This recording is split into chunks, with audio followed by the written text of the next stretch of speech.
心 Sir， 點啊？條尾走就啱啦。我沙田有個舊伙計，佢調咗去 EU， 咁佢知道我哋跟緊東興咧，就提起有朝佢擺 roadblock， 就截到一個東興嘅古惑仔喺佢身上咧，搜到啲架生，我擺明有嘢啦。條友亦都好順攤，即刻認老爆。但係伙計見佢樣有啲古怪，就問我哋使唔使戳下佢？古惑仔立架撐去老爆，覺得佢古怪嗰個先古怪啊嘛？但係咁順攤先至奇怪啊嘛！佢 mail 咗啲料過嚟，大家即管睇下啦嘛。啊，快睇！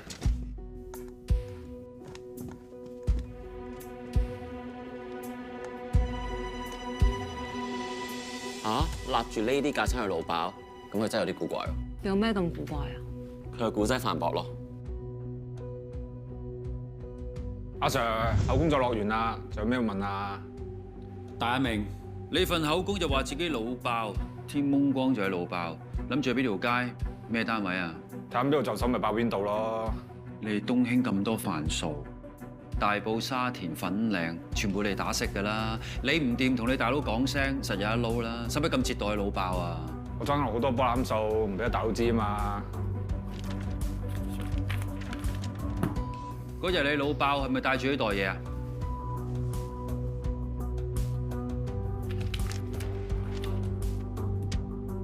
攞住針肉啊、老虎鉗啊、電線膠布去老爆？我真係想見識下攞住電線膠布點樣去叫門啊！呢啲唔係老爆架撐，係駁線架撐。有咩事啫？我都話佢老爆落，你咪落叉住咯，Sir。冇人問啊嘛。帶出去辦手續。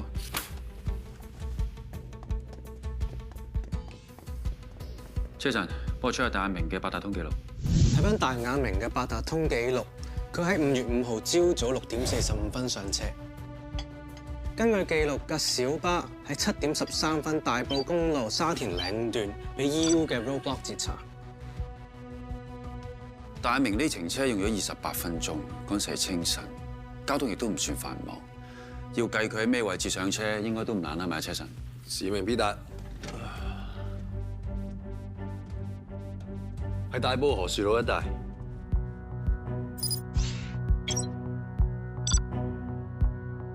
河樹路咁熟嘅，係咪河埔下村附近啊？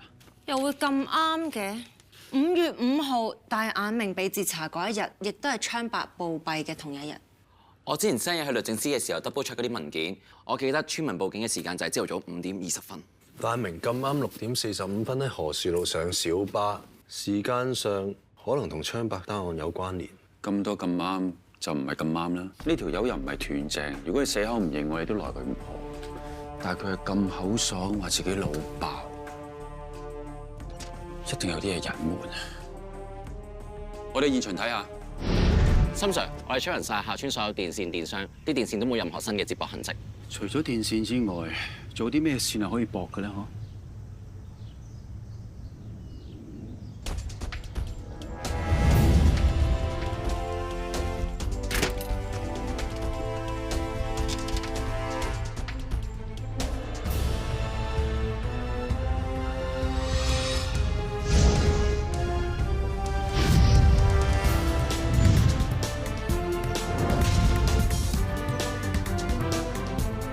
阿 Sir， 你又想點啊？手勢唔錯啊，正正經經做寬頻維修咪好咯，做乜行古話？我都唔知你講乜。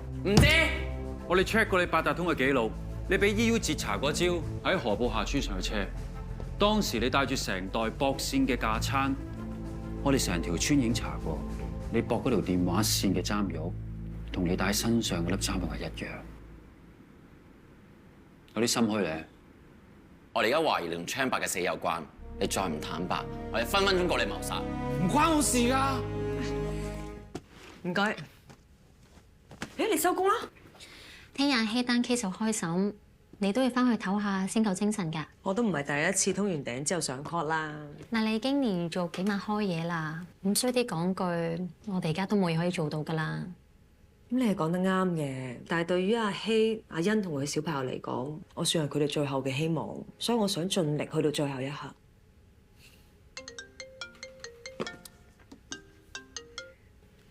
心 Sir？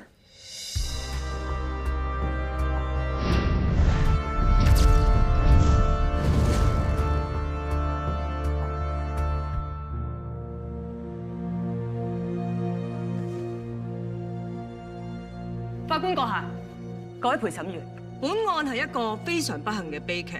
死者廖平昌槍白同被告廖啟希爭執，死者被告推開跌倒，引發頸動脈剝離，最終失救而死。但係呢個並唔係事實嘅全部，因為案件當中涉及第三者介入。死者生前曾經拒絕賣地，所以被三合會東興嘅人騷擾同埋恐嚇，包括破壞佢塊田啦，用鐵鏈鎖佢大閘啦，甚至係斷水。但係咁樣都阻嚇唔到槍白。所以東興嘅人為咗進一步去壓迫槍白，佢哋就剪斷佢電話線，等佢更加唔方便逼佢就範賣地。但係因為槍白性格孤僻，基本上好少對外聯絡。不過佢因為有長期病患嘅關係，間中都會使用平安鐘。但係就咁啱喺案發之前嗰一排，佢都冇用過，所以佢根本唔知道電話線係有問題。就係因為咁，悲劇就發生喺案發當日，被告同死者發生爭執，引發頸動脈剝離。根據警方提供嘅資料，喺放置平安鐘嘅矮櫃上面嘅雜物非常凌亂。警方推斷槍白一如以往打算撳平安鐘，但係因為電話線被剪斷，撳極都冇反應，所以導致槍白失救而死。證人何立明嘅證供清楚咁樣指出，喺案發當日嘅朝頭早5點40分左右，亦即係槍白俾村民發現佢伏屍喺屋企之後，消息傳到去東興嘅大佬花名大舊嘅蔡威雄耳中。蔡威雄一知道，即刻打電話俾曾經喺電信公司做過、對接駁電話非常熟悉嘅何立明，叫佢立即去到河埔下村嘅村口，駁翻好連接去槍白屋企嘅電話線。蔡威雄唔想同槍白嘅死扯上任何關係，佢以為駁翻條電話線就可以掩飾一切。的確，警方喺搜證嘅時候係檢查過電話同埋平安鐘，操作係正常，冇人會諗到原來案發嘅時候電話線係有問題，平安鐘係失靈。各位陪審員，雖然被告的確係有推開槍白，引致佢頸動脈剝離，但係懇請大家必須考慮到2點。第一，被告係俾槍白不停用拐杖襲擊，所以先至出於自然反應推開槍白自衛，絕對唔係有意傷害槍白。第二，槍白屋企嘅電話線被剪斷係非常重要嘅 NAI 新介入行為，佢直接影響咗整個槍白死亡嘅因果關係鏈。槍白曾經試過幾次心臟病發，亦都試過肺炎發高燒，但係都係因為平安鐘救翻佢一命。